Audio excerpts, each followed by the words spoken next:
This is Chapter 56 of Pride and Prejudice, or Chapter 14 of Volume 3. One morning, about a week after Bingley's engagement with Jane had been formed, as he and the females of the family were sitting together in the dining room, their attention was suddenly drawn to the window by the sound of a carriage, and they perceived a chaise and four driving up the lawn. It was too early in the morning for visitors, and besides, the equipage did not answer to that of any of their neighbours. The horses were post, and neither the carriage nor the livery of the servant who preceded it were familiar to them. As it was certain, however, that somebody was coming, Bingley instantly prevailed on Miss Bennet to avoid the confinement of such an intrusion, and walk away with him into the shrubbery. They both set off, and the conjectures of the remaining three continued, though with little satisfaction, till the door was thrown open, and their visitor entered. It was Lady Catherine de Bourgh. So everyone is watching this carriage come up, and they can't figure out who it is. Jane and Bingley just know that someone's coming, and they want to be alone together, so they just leave. And then it's Lady Catherine de Bourgh. They were, of course, all intending to be surprised, but their astonishment was beyond their expectation, and on the part of Mrs. Bennet and Kitty, though she was perfectly unknown to them, even inferior to what Elizabeth felt. So everyone's surprised by this, but especially Elizabeth, because Mrs. Bennet, even though Mrs. Bennet and Kitty have never met Lady Catherine de Bourgh, Elizabeth can't think of any reason why she's there, and she knows Lady Catherine de Bourgh. She entered the room with an air more than usually ungracious, made no other reply to Elizabeth's salutation than a slight inclination of the head, and sat down without saying a word. Elizabeth had mentioned her name to her mother on her ladyship's entrance, though no request of introduction had been made. Mrs. Bennet, all amazement, though flattered by having a guest of such high importance, received her with the utmost politeness. After sitting for a moment in silence, she said, very stiffly to Elizabeth, "I hope you are well, Miss Bennet. That lady, I suppose, is your mother?" Elizabeth replied very concisely that she was. "And that, I suppose, is one of your sisters?" "Yes, madam," said Mrs. Bennet, delighted to speak to a Lady Catherine. "She is my youngest girl but one. My youngest of all is lately married, and my eldest is somewhere about the ground, walking with a man who, I believe, will soon become a part of the family." "You have a very small park here," returned Lady Catherine, after a short silence. "It is nothing in comparison of Rosings, my lady, I dare say, but I assure you it is much larger than Sir William Lucas's. This must be a most inconvenient sitting room for the evening in summer. The windows are full west." Mrs. Bennet assured her that they never sat there after dinner, and then added, "May I take the liberty of asking your ladyship whether you left Mr. and Mrs. Collins well?" "Yes, very well. I saw them the night before last." Elizabeth now expected that she would produce a letter for her from Charlotte, as it seemed the only probable motive for her calling, but no letter appeared, and she was completely puzzled. So Mrs. Bennet and Lady Catherine de Bourgh have this awkward conversation. Mrs. Bennet is really trying to be very polite and gracious and start a conversation, and Lady Catherine de Bourgh gives these sort of insulting, condescending answers and says how the room must be not appropriate to sit in the evening, in the summer, most likely because it's too hot. Mrs. Bennet mentions that Kitty is married and that Jane is soon going to be married. Lady Catherine says how small the surroundings, the grounds are. So this is not really going too well. Finally, Mrs. Bennet asks how Charlotte and Mr. Collins are, and Elizabeth expects Lady Catherine will give her a letter, because that's the only possible reason Elizabeth could see her coming to Longbourn for, and she doesn't give a letter. So Elizabeth really has no idea why she's here. Mrs. Bennet, with great civility, begged her ladyship to take some refreshment, but Lady Catherine very resolutely, and not very politely, declined eating anything, and then, rising up, said to Elizabeth, "Miss Bennet, there seemed to be a prettyish kind of a little wilderness on one side of your lawn. I should be glad to take a turn in it, if you will favour me with your company." "Go, my dear," cried her mother, "and show her ladyship about the different walks. I think she will be pleased with the hermitage." Elizabeth obeyed, and running into her own room for her parasol, attended her noble guest downstairs. As they passed through the hall, Lady Catherine opened the doors into the dining parlour and drawing room, and pronouncing them, after a short survey, to be decent-looking rooms, walked on. Her carriage remained at the door, and Elizabeth saw that her waiting woman was in it. They proceeded in silence along the gravel walk that led to the copse. Elizabeth was determined to make no effort for conversation with a woman who was now more than usually insolent and disagreeable. So Lady Catherine de Bourgh is very snobby, very stuck up and rude, and being very disagreeable, and more so than usual, so Elizabeth is not going to try and talk to her. "How could I ever think her like her nephew?" said she as she looked in her face. So now Elizabeth realizes that Mr. Darcy, although proud, is quite different from Lady Catherine de Bourgh's extreme level of rudeness and unkindness. As soon as they entered the copse, Lady Catherine began in the following manner. You can be at no loss, Miss Bennet, to understand the reason of my journey hither. Your own heart, your own conscience must tell you why I come. Elizabeth looked with unaffected astonishment. So Lady Catherine de Bourgh says, you must know why I'm here. Your own heart must tell you, and your conscience. Indeed, you are mistaken, madam. I have not been at all able to account for the honor of seeing you here. So Elizabeth says, I have no idea why you're here. Miss Bennet, replied her ladyship in an angry tone, you ought to know that I am not to be trifled with. But, however insincere you may choose to be, you shall not find me so. My character has ever been celebrated for its sincerity and frankness, and in a cause of such moment as this, I shall certainly not depart from it. A report of a most alarming nature reached me 2 days ago. I was told that not only your sister was on the point of being most advantageously married, but that Miss Elizabeth Bennet, would in all likelihood be soon afterwards united to my nephew, my own nephew, Mr. Darcy, though I know it must be a scandalous falsehood, though I would not injure him so much as to suppose the truth of it possible. I instantly resolved on setting off for this place, that I might make my sentiments known to you. So Lady Catherine says, I heard a rumor that not only was Jane going to be advantageously married, but that you were going to be married to Mr. Darcy, her nephew. And she's not happy about this. And she resolves on setting off to see if it's true or not. If you believed it impossible to be true, said Elizabeth, coloring with astonishment and disdain, I wonder you took the trouble of coming so far. What could your ladyship propose by it? And once to insist upon having such a report universally contradicted. So Elizabeth says, if you didn't think it was true, then why did you come? And then Lady Catherine says, to have you tell me that it's not true. And universally contradicted, to have everyone tell me that it's not true. Your coming to Longbourn to see me and my family, said Elizabeth coolly, will be rather a confirmation of it, if indeed such a report is in existence. So Elizabeth says, well, if that rumor is going around and you come here, it may confirm the rumor. Do you then pretend to be ignorant of it? Has it not been industriously circulated by yourselves? Do you not know that such a report is spread abroad? I never heard that it was. And can you likewise declare that there is no foundation for it? I do not pretend to possess equal frankness with your ladyship. You may ask questions which I shall not choose to answer. This is not to be borne. Miss Bennet, I insist on being satisfied. Has my nephew made you an offer of marriage? Your ladyship has declared it to be impossible. So Lady Catherine de Bourgh says, don't you know that there's this rumor going around? And Elizabeth says, no, I never heard it. And Lady Catherine says, well, can you tell me that it's totally untrue? And Elizabeth says, I'm not as frank and open about things as you are, and you can ask me things that I may not answer. And then Lady Catherine de Bourgh says, this is not to be borne. In other words, she's not going to put up with this. She asks her if Mr. Darcy has made her an offer of marriage, and then Lizzie very diplomatically, but also a little sarcastically, says, you just said that was impossible. It ought to be so, it must be so, while he retains the use of his reason, but your arts and allurements may, in a moment of infatuation, have made him forget what he owes to himself and to all his family. You may have drawn him in. If I have, I shall be the last person to confess it. Miss Bennet, do you know who I am? I have not been accustomed to such language as this. I am almost the nearest relation he has in the world, and am entitled to know all his dearest concerns. But you are not entitled to know mine, nor will such behavior as this ever induce me to be explicit. Let me be rightly understood. This match to which you have the presumption to aspire can never take place. No, never. Mr. Darcy is engaged to my daughter. Now, what have you to say?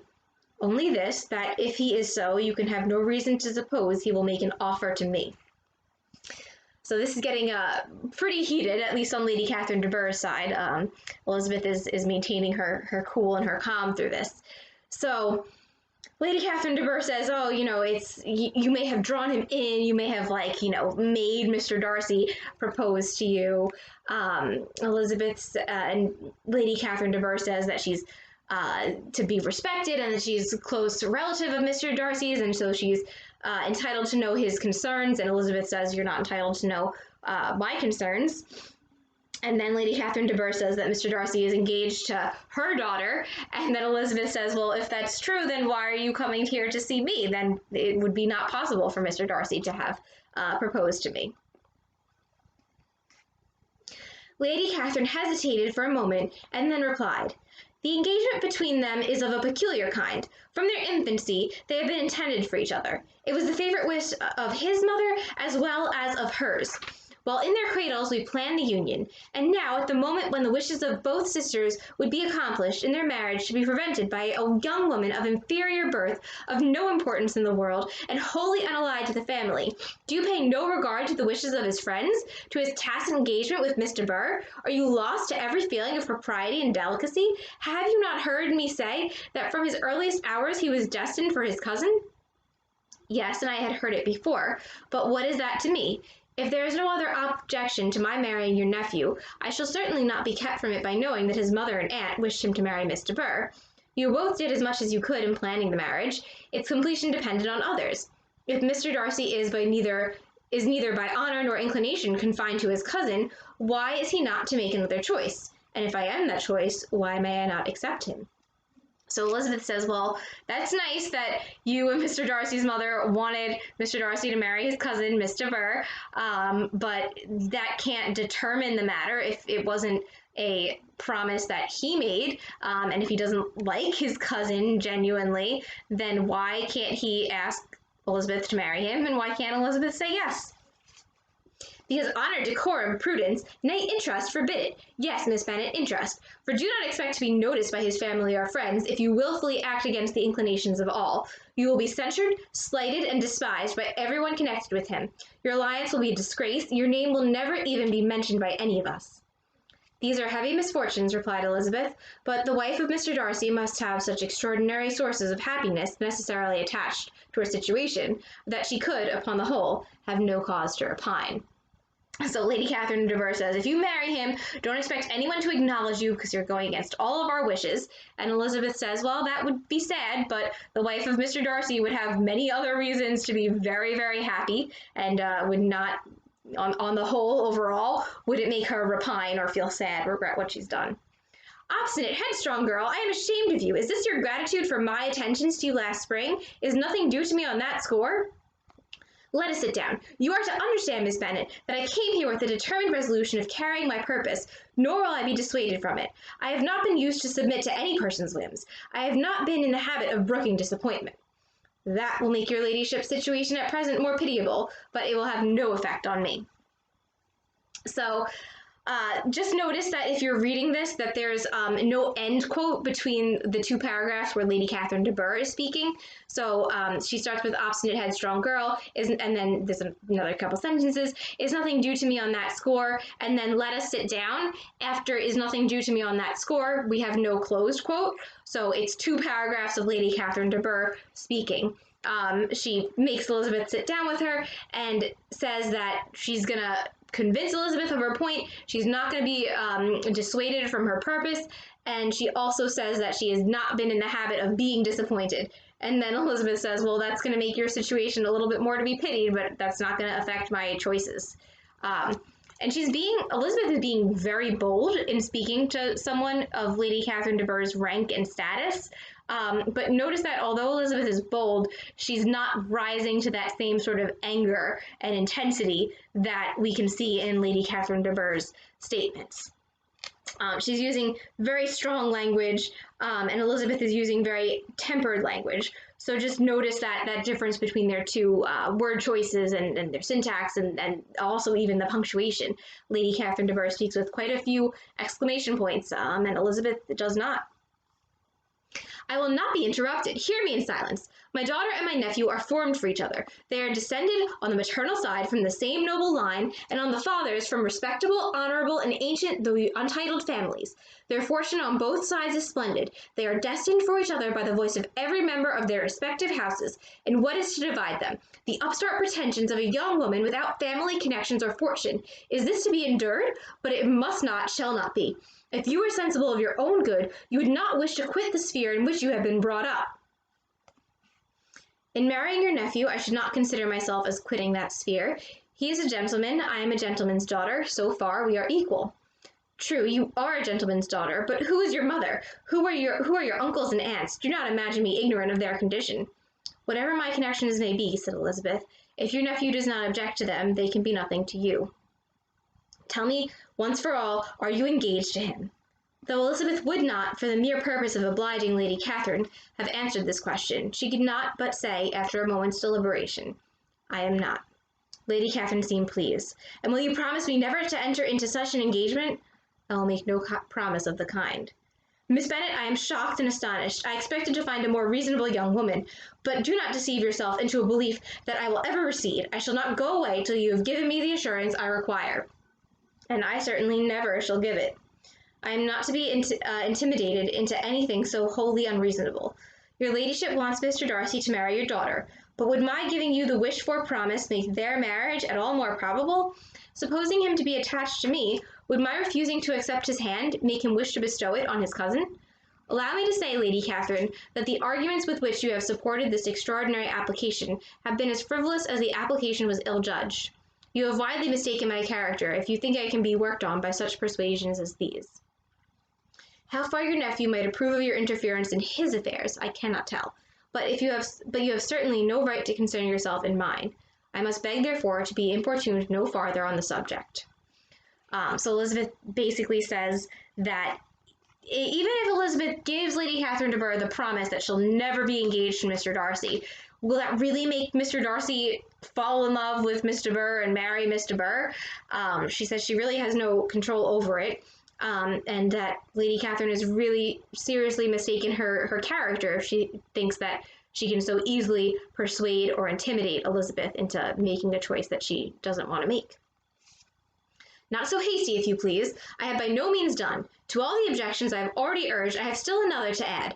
I am no stranger to the particulars of your youngest sister's infamous elopement. I know it all, that the young man's marrying her was a patched-up business at the expense of your father and uncle. And is such a girl to be my nephew's sister? Is her husband, who was the son of his late father's steward, to be his brother? Heaven and earth, of what are you thinking? Are the shades of Pemberley to be thus polluted?" "You can now have nothing further to say," she resentfully answered. "You have insulted me in every possible method. I must beg to return to the house." And she rose as she spoke. Lady Catherine rose also, and they turned back. Her ladyship was highly incensed. "You have no regard, then, for the honor and credit of my nephew. Unfeeling, selfish girl! Do you not consider that a connection with you must disgrace him in the eyes of everybody?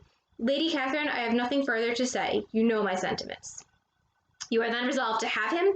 "I have said no such thing. I am only resolved to act in that manner which will, in my own opinion, constitute my happiness, without reference to you or to any person so wholly unconnected with me."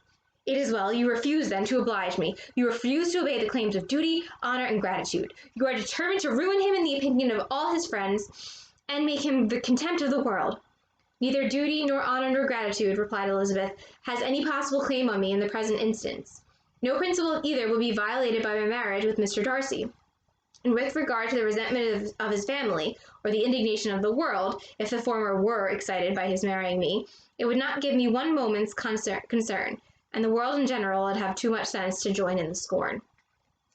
So Elizabeth says that it wouldn't, if she's going to marry Mr. Darcy, that she wouldn't feel obligated by duty, honor, or gratitude to listen to Lady Catherine de Bourgh. So she would marry Mr. Darcy anyway. If his family resented her, it wouldn't matter to me. It wouldn't matter to Elizabeth. And that if the world really hated her for doing that, it also, wouldn't bother her.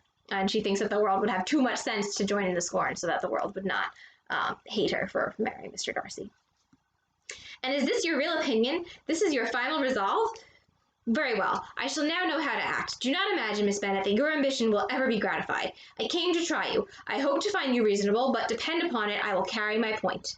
In this manner, Lady Catherine talked on till they were at the door of the carriage, when turning hastily round, she added, "I take no leave of you, Miss Bennet. I send no compliments to your mother. You deserve no such attention. I am most seriously displeased." Elizabeth made no answer, without attempting to persuade her ladyship to return into the house, walked quietly into it herself. She heard the carriage drive away as she proceeded upstairs.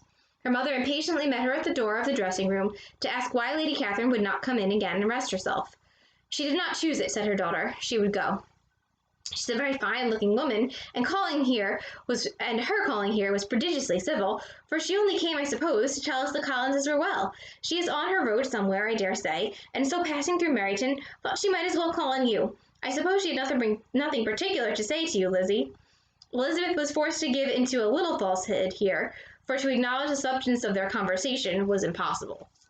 So Mrs. Bennet wants to know what happened, and she says, oh, she must have just been dropping by to tell us that the Collinses were well on her way to wherever. Elizabeth has to lie, because to explain the whole situation would be way too much. And that's the end of chapter 56. So a couple of things to point out.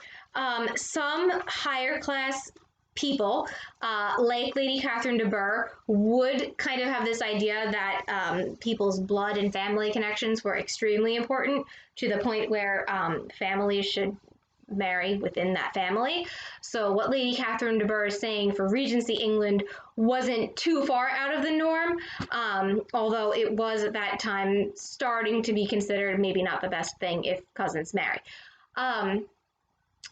The rest of what Lady Catherine de Bourgh says, there's one section where she talks about how Elizabeth has the upstart pretensions of a young woman without family connections or fortune. So, like Mr. Darcy said in his proposal, Elizabeth has family members who had earned their own living, who weren't from as well-established or noble backgrounds as he was. So that's what Lady Catherine is bringing up. The upstart pretensions that she's talking about, which Mr. Darcy did not mention, would be this idea that Elizabeth would be trying to like climb the ranks, be like a social climber, by trying to marry Mr. Darcy. Which we know is untrue, but Lady Catherine de Bourgh is concerned about that.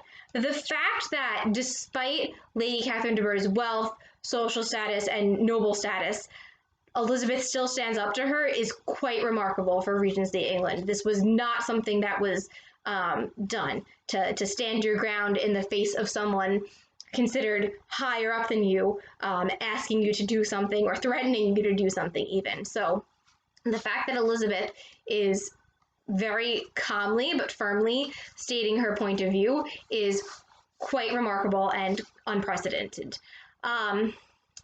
She also, notice, doesn't really rise to the bait. She doesn't yell at Lady Catherine de Bourgh. She doesn't budge on her opinions or give in. She does admit that she's not engaged to Mr. Darcy, but she refuses to say that she will never be engaged to Mr. Darcy. So that shows some very firm, determined, and some brave qualities. Although Jane Austen is writing before the time period where feminism was a formal movement, she's often referred to as a proto-feminist author. So before there was like an official feminism, you had a lot of people who were like the prototype for what feminists would be. And this is one of those chapters and examples that's often considered a proto-feminist chapter, because for Elizabeth to stick up for herself, and possibly her relationship with Mr. Darcy, we don't know how that's going to work out, but for her to stick up for herself and to stay firm despite Lady Catherine's badgering, belligerence, and basically temper tantrum, for Elizabeth to stay firm during all of that is quite something, and shows a lot of courage and determination, and if not outright early feminism. So that's chapter 56.